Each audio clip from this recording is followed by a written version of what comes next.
Hello everyone, welcome to Gramática de hoy. In today's lesson, we're going to learn about the subjunctive mood. So let's begin. So let's start by defining what is a mood. A mood is basically the intention the speaker has when the speaker is giving a message. A tense is basically the time frame in which the message takes place. So there are three different moods in Spanish. The first one is the indicativo, which is the one that you have been learning about. And in the indicativo, we have the following tenses: present, past. In the past, we have the imperfect and the preterite. We also have future, conditional, and then a series of perfect tenses. And we will be learning about this later on this year. We use the indicative to express facts and opinions.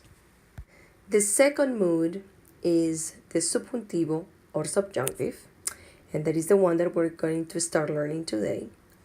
And in the subjunctive, we have the present tense, the past tense, and also a series of perfect tenses.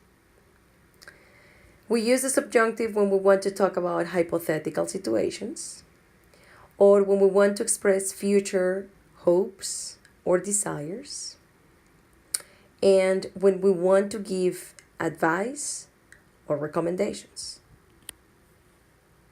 And the third mood is the imperative mood, and we use that to give commands or orders.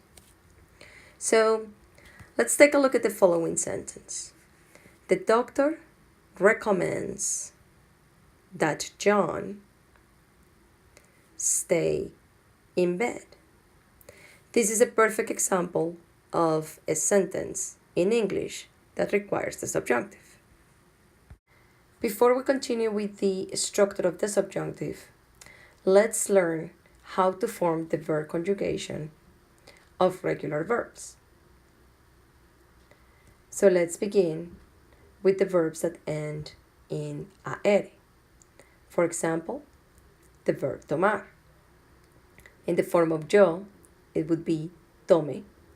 So I replace the ending with the letter E. Tú tomes.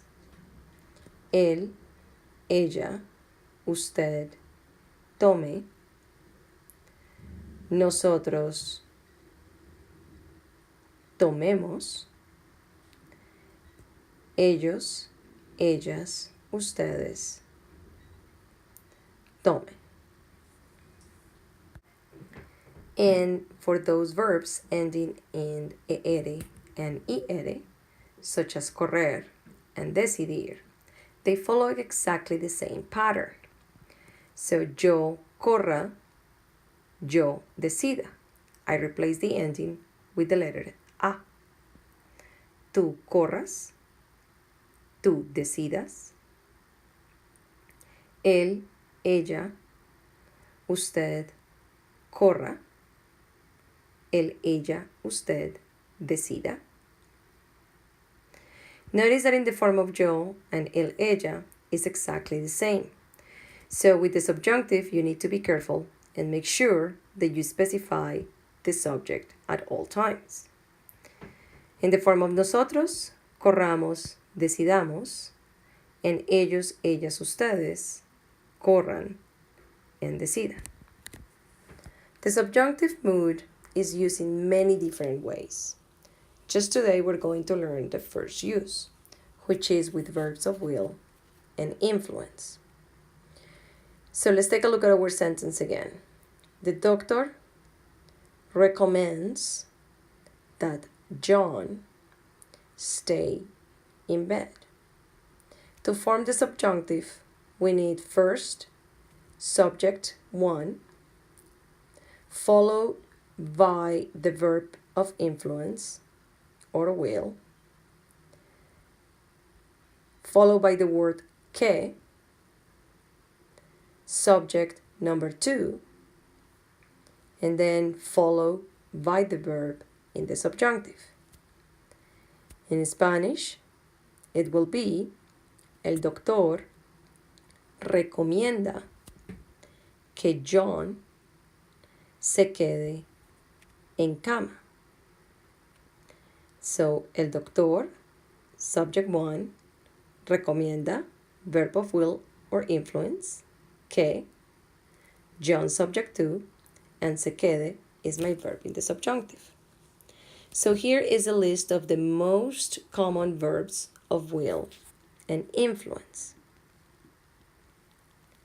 Permitir, to allow. Recomendar, to recommend.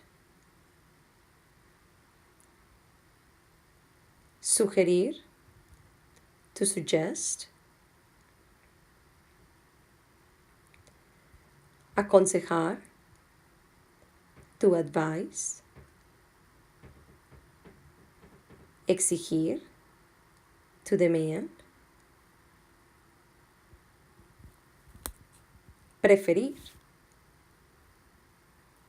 querer. Insistir, to insist.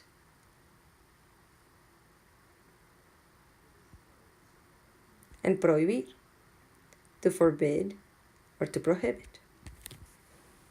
So in summary, there are 3 moods in Spanish, and a mood is basically the intention the speaker has when giving a message. Then there are a series of tenses, and that refers to the time frame in which the message takes place. And third, the subjunctive mood with verbs of influence and will requires 2 different subjects. One subject is followed by the verb of influence, then the word que, and the second subject followed by the verb in the subjunctive. And that's it for today.